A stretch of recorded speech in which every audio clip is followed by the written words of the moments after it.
안녕하세요. 오늘은 레드와이어, 티커는 RDW 얘기입니다.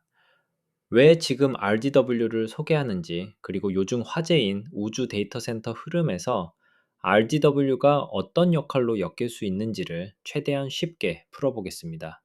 자, 먼저 오늘 영상을 한 문장으로 요약하면 이겁니다. 지금 미국은 국방 우주에 돈이 몰릴 명분이 커졌고 빅테크는 우주 데이터 센터까지 말하기 시작했다. 그럴 때 RDW는 우주에서 장비가 돌아가게 만드는 인프라 업체로 관심을 가질 만한 회사다. 제가 RDW를 지금 소개하는 이유는 딱 두 가지예요. 첫 번째, 트럼프 정부에 들어서면서 국방, 우주, 투자 키워드가 다시 커졌고 골든돔 얘기가 계속 나옵니다. 요즘 미국 국방 쪽에서 자주 나오는 단어가 있죠. 골든돔. 이걸 아주 쉽게 말하면 미국 본토를 지키는 차세대 통합 미사일 방어 구상입니다. 여기서 중요한 건 이런 구상이 커질수록 단순히 미사일만 늘어나는 게 아니라 탐지, 추적, 통신, 지상 우주 레이어 전반의 인프라, 이런 것들이 패키지로 커질 가능성이 높다는 거예요. 즉, 시장이 관심을 갖는 포인트가 로켓 발사만이 아니라 우주 인프라 물량으로 확장될 수 있다는 겁니다. 두 번째, 빅테크가 우주 데이터 센터를 진지하게 말하기 시작했어요. 요즘 우주 데이터 센터가 왜 갑자기 뜨냐면요. AI 때문에 지구 데이터 센터가 커지면서 전기, 물, 입지 같은 현실 문제가 더 커지고 있잖아요. 그런데 우주는 적어도 컨셉상으로는 태양광이 안정적으로 들어오고 에너지 문제를 다른 방식으로 풀 수 있지 않냐는 상상을 하게 만드는 공간이죠. 그래서 최근에는 블루 오리진이 궤도 데이터 센터 기술을 개발 중이라는 보도도 나오고 스페이스X는 위성에 AI 컴퓨팅 페이로드를 싣는 쪽이 언급되고 구글은 아예 프로젝트 선캐쳐라는 이름으로 우주에서 ML 컴퓨트를 스케일하는 시스템을 연구 주제로 공개했습니다. 그리고 더 현실적인 움직임도 있어요. 엑시엄 스페이스와 레드해트는 국제 우주정거장에서 AXDCU-1 같은 궤도 데이터 센터 프로토타입 실증을 진행하고 있죠. 여기서 한번 짚고 갈게요. 빅테크가 왜 우주 패권을 중요시할까? 이 부분이 오늘 영상의 중간 핵심입니다. 우주 데이터 센터 얘기가 단순한 신기한 아이디어에서 패권 이야기로 넘어가는 이유는 크게 네 가지예요. 첫째, 인프라는 한번 잡으면 오래 갑니다. 지구에서도 똑같죠? 도로, 전력망, 통신망, 이거 깔아놓으면 그 위에서 산업이 돌아갑니다. 우주도 결국 똑같아요. 누가 먼저 궤도 인프라를 깔고 표준을 잡느냐가 다음 생태계의 우위를 가져갈 수 있습니다. 둘째, 데이터 경로를 지배하면 힘이 커집니다. 위성 통신이든 관측 데이터든 군사 데이터든 결국 데이터가 어디로 어떻게 흐르느냐가 중요해요. 그 경로의 핵심 노드가 우주로 올라가면 빅테크 입장에선 이게 단순한 신사업이 아니라 전략 자산이 됩니다. 셋째, 국방 정부 계약과도 이어질 수 있습니다. 우주에서 돌아가는 컴퓨팅, 통신은 민간 서비스뿐 아니라 국가 안보와도 붙기 쉬워요. 빅테크가 우주를 보는 시선에는 상업적 이유도 있지만 국가 단위 프로젝트와의 접점도 있습니다. 넷째, 지상 데이터 센터의 제약이 커지고 있기 때문입니다. 지구에서 AI 데이터 센터를 늘리는 건 이제 진짜로 전기, 입지, 규제 싸움이잖아요. 그러니까 빅테크는 당연히 이렇게 묻는 겁니다. 지구 말고 다른 방법은 없나? 우주 데이터 센터는 그 질문의 연장선이고 그 과정에서 우주 패권 얘기가 같이 커지는 거예요. 그래서 RDW는 뭐 하는 회사냐? 딱 이렇게 이해하시면 됩니다. 레드와이어를 한 문장으로 설명하면 이거예요. 우주에서 장비가 돌아가게 만드는 필수 인프라를 공급하는 회사. 여기서 필수 인프라라는 말이 어렵다면 집 짓기에 많이 비유하는데 또 비유를 해보자면요. 우주 데이터 센터든 우주 방어망이든 우주 정거장이든 결국 우주에 건물을 하나 올린다고 생각하면 전기가 들어와야 하고 구조물 튼튼해야 하고 컴퓨터, 전자장비가 버텨야 하고 통신이 되어야 합니다. RDW는 딱 이쪽이에요. RDW의 핵심 제공 영역은 아비오닉스, 센서, 페이로드, 전력, 구조물, RF, 시스템, 그리고 플랫폼 미션, 마이크로 그래비티, 페이로드까지로 정의됩니다. 즉, RDW는 우주 데이터 센터를 운영하는 회사라기보다는 그게 가능하도록 만드는 부품, 시스템 공급자에 가깝습니다.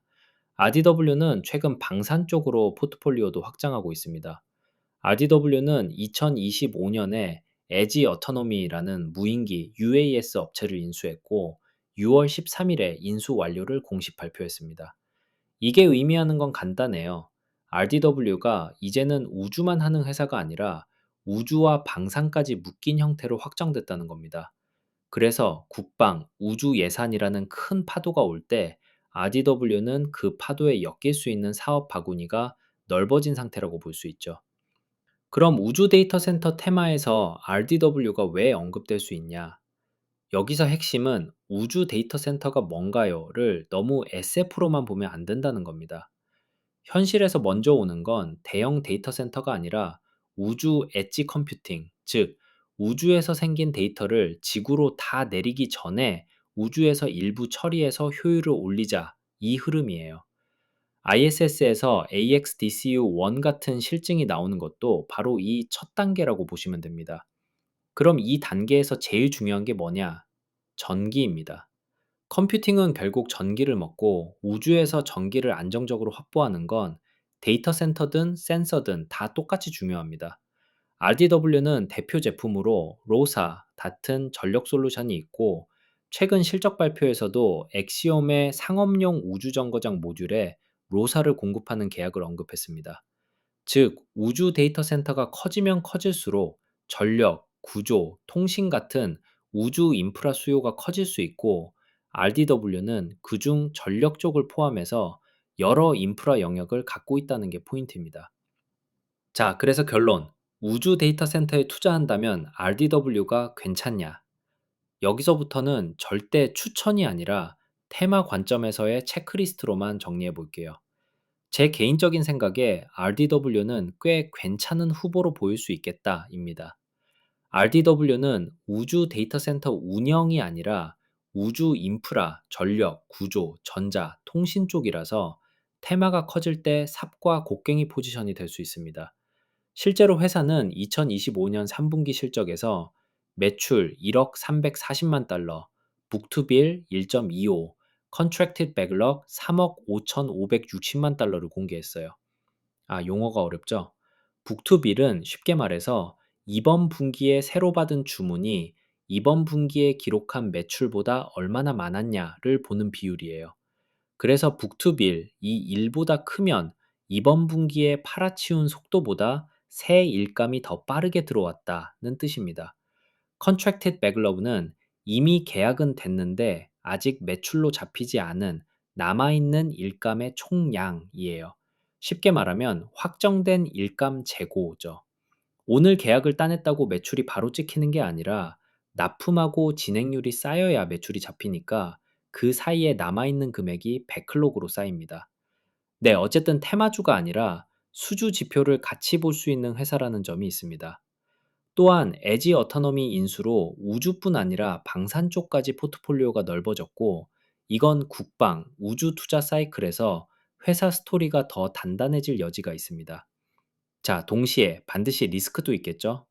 RDW는 우주 데이터 센터 그 자체의 순수 플레이가 아닙니다. 테마가 커져도 RDW가 항상 정답은 아닐 수 있어요. 수혜가 직접적으로 오려면 결국 구체적인 계약, 프로그램으로 확인돼야 합니다. 실적 발표에 순손실, 현금 흐름 같은 숫자도 같이 존재합니다. 우주 산업은 원래 프로젝트가 길고 돈이 먼저 나가고 결과가 나중에 오는 구조라 좋은 기술과 좋은 주식은 타이밍이 다를 수 있습니다. 큰 인수합병은 늘 통합 리스크가 있어요. 인수로 커졌다는 말은 반대로 말하면 통합을 잘해야 한다는 숙제가 생겼다는 뜻입니다. 마지막으로 딱 세 개만 정리하고 끝낼게요. 첫 번째, 골든돔이 기사에서 예산, 계약으로 얼마나 빠르게 넘어가느냐. 실제 발주, 계약이 늘어나야 우주 인프라 수요가 현실이 됩니다. 두 번째, 우주 데이터 센터는 대형 상용보다 실증 누적이 먼저입니다.